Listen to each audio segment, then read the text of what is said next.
Asunción yo te distingo, vibrando toda mi alma de emoción. Yo soy Dulce Asunción, igual que un hijo que quiere darte un beso en su canción.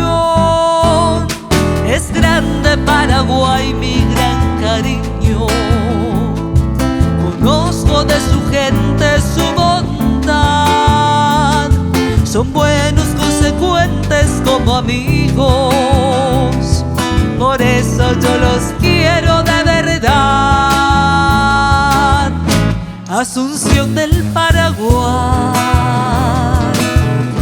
capital de mis amores, tus naranjos y tus flores, los recuerdos sin igual, Paraguay de mi querer.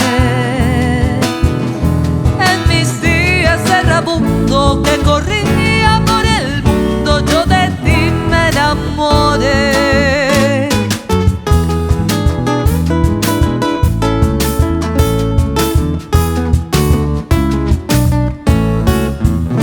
Es mi tierra paraguaya, tierra noble, tierra brava, tierra donde yo nací, donde cantan los jilgueros cuando van puntando el alba, remembranzas del país. Qué bonito es mi terruño, qué divinas son sus flores que perfuman su jardín, y orgulloso voy cantando por el mundo, pregonando las bellezas que hay en ti. ¡Viva el bravo Paraguay! ¡Ay, ay, ay, ay! ¡Viva el bravo Paraguay!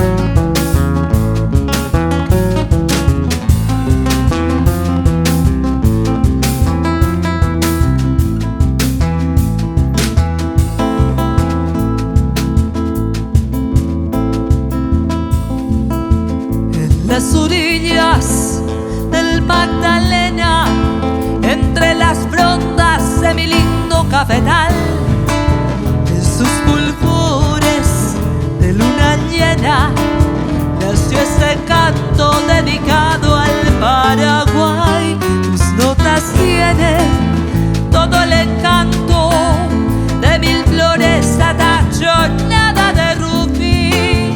Por eso quiero dedicar a mis hermanos, al gran pueblo paraguayo donde aroma el agua y a su indomable corazón y a su bravura, y también a la hermosura de la reina guaraní. Es canto de hermandad de un pueblo que